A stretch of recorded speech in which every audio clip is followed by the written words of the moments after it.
Hey, what's up guys? So I rented out the Blackmagic Pocket 6K from LensRentals. Let's get into it. So this video is not going to be as much of a side-by-side comparison as to which camera is better, the Panasonic GH5 or the Blackmagic Pocket 6K. This is more of a situation where I feel like as a GH5 user, I've been using the GH5 for the last couple years and I've gotten pretty used to it, and I really like it. I'm trying to move more into cinema line of cameras, so I'm trying to move from my GH5 to more of the Pocket 6K. I'm also looking at the Canon C200. I might rent that out and do another one of these videos after I try that out, but I just wanted to give you my first thoughts on the Pocket 6K.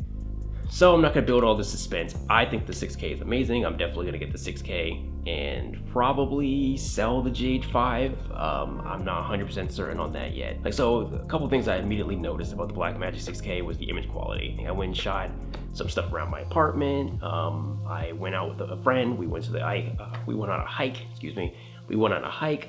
I went and shot some video of him doing that. Being in the habit of taking my GH5 footage, putting it on the computer, and knowing how I felt about it, and then now taking the 6K footage, putting it onto my computer, and seeing that difference was huge. And then obviously being able to shoot raw, I'm like, oh no, this was a little overexposed, and I can just literally go into the settings and just lower the ISO and get that information back. I'm like, oh wow, like I had a lot of moments with this camera where I felt like, oh, look at the possibilities. Oh, and the dual native ISO. So I wouldn't often shoot at the 3200, because that's not ideal for me, but it looks really clean. It's an extremely clean 3200. So this camera, the Blackmagic Pocket 6K, has a dual native ISO, which means that it has a pretty clean image at 400 ISO, which is its first native ISO, and then it has an also pretty clean image at 3200 ISO. So having that tool is extremely important. The GH5, I've been shooting in, I've been invited to like these hip hop studios, and it's not a lot of light in there. It kind of dudes just,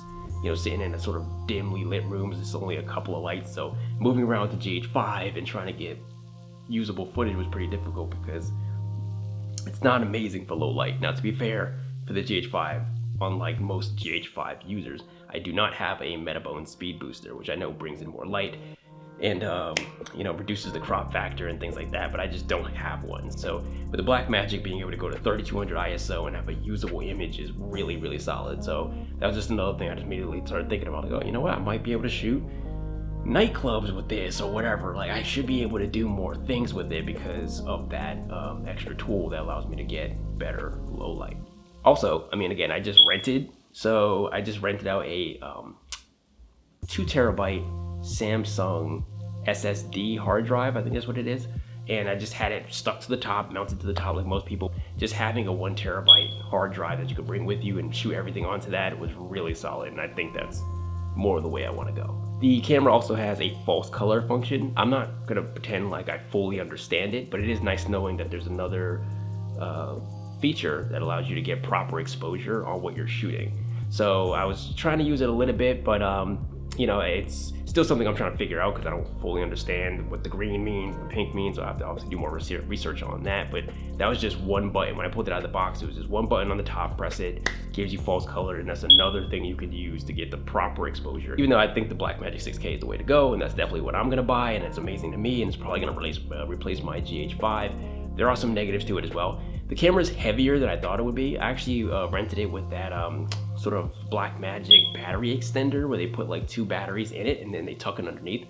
It really just fit and looked like a Canon 1DX Mark II, like, those big bulky cameras. And when I was walking around with my friend, it was like literally me carrying around this big clunky camera, and I was just not used to that. It's not back-breaking or anything, but it was just a weight that I'm not used to. Coming off the GH5, I can be holding it in one hand, shooting something, and then be out, grabbing a Snickers bar and eating. Like, it's no weight almost. It's almost like weighs nothing, and now all of a sudden I have this camera that is extremely heavy and I have to hold and support it with 2 hands whenever I'm shooting something, which brings me to my next flaw about the camera, is that it doesn't have IBIS.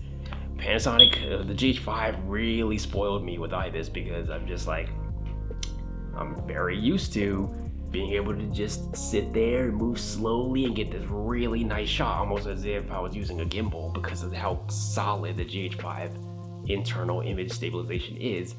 And I've been using it for years, no other camera. I've only been using the GH5 for the past like 2 years. So just getting so used to that IBIS, and now I'm using another camera where it doesn't have IBIS. It's like, oh yeah, I forgot about this problem. Damn, I think I need like a gimbal or something. And I'm just started thinking immediately like, oh, I need to have this on a tripod all the time, or I need to bring a gimbal. And I started looking at it as a problem, like how am I gonna solve this problem?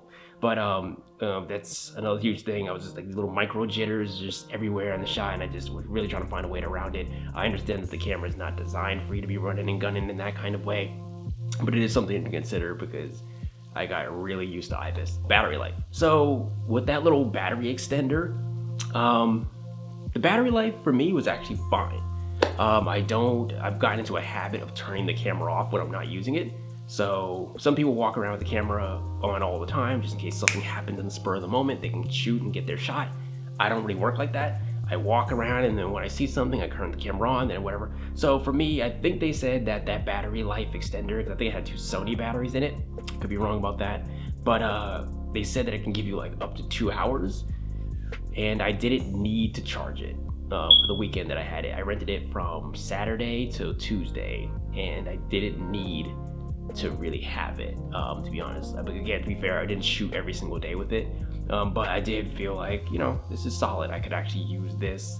I might go with that option when I go to actually buy it, because the V-mount batteries, I may do that, rig it out, get a V-mount battery set up, but I don't know if I need 4 or 5 hours straight on one battery. I think I'm okay with swapping out batteries every couple hours. Monitors. So the biggest thing, obviously, I'm shooting this video off my GH5, and being able to flip this swivel screen around and see what I'm shooting is huge. Obviously, you can't do that with the Blackmagic. I didn't rent out a monitor for it because, I don't know, money, right? So a couple of things I actually do wish I rented out was a top handle, because the camera I talked about earlier, how it was so heavy for me. I'm like, maybe if I had a top handle, it wouldn't be this cumbersome for me, but I really feel like I'm holding a Canon 1DX Mark II or something, like this big clunky camera, and I'm just like, ah man, like I really wish I had more options here. But you know, maybe that top handle would have made all the difference. I should have rented out a top handle with a cage. And I also should have rented out a monitor, because I was trying to film myself so I can get more footage with it of me. But yeah, I didn't. So having to try to set up in the focal range and the focus, and then go run into place and hope that I'm in focus was not okay. So I think when I buy it, I have to get a monitor for it. I think that's something you pretty much need. Another thing, so the GH5 files, it's a weird thing, but when they're on your computer, you can see the thumbnail and you can see the image of what you shot, and that's easier for me to navigate and see, oh, okay, that's what that shot when I was in that car and I was filming that dude on his bike. So I can just quickly grab that and throw that into my editing software. Blackmagic, for whatever reason, it doesn't have thumbnails. It just shows the Blackmagic icon, and you just kind of are guessing as to which one is it. You kind of have to just remember how your day went and say, okay, that happened before this, and where's that shot that I'm looking for? So again, maybe I'm missing it. Maybe there's an editing software that goes into it that would fix this, but yeah, I kind of want to see my thumbnails just to be able to easily navigate which shots I took, and I couldn't see that with the Pocket 6K. Again, so it doesn't come, it's not perfect. I don't think it's perfectly better than the GH5, but it definitely sold me over the GH5 because I feel like it's more commercial quality. I really felt like I could shoot commercials with this, I could shoot films with this, and really get that quality that I've always dreamed of. I don't have a external recorder like a Ninja or an Atomos, so I have not been shooting 10-bit with the GH5, so it's not really fair, but since I've been only shooting 8-bit, I just have not been, even though I think the GH5 looks great, I have not been in love with my GH5 projects, and I've definitely seen the drawbacks with 8-bit thus far. I've shot music videos, and after color grading them, I'm like, this 8-bit is just ripping apart. Like, it's struggling, and you know, I also been shooting on Vlog. I don't even think you're supposed to shoot Vlog with 8-bits. That's a mistake on my behalf as well. Love the camera, but I really want to move into something that not only can handle low light situations a little bit better, but does shoot raw and gives me that flexibility and that image quality and that sharpness that I was looking for. And I really feel like I found that in the 6K. So that's all I have for you guys today. Thank you guys for watching. I'm gonna see you next week. Might do a C200, maybe not. Be on the lookout for it though. And like, subscribe, and I will see you guys next time. Peace.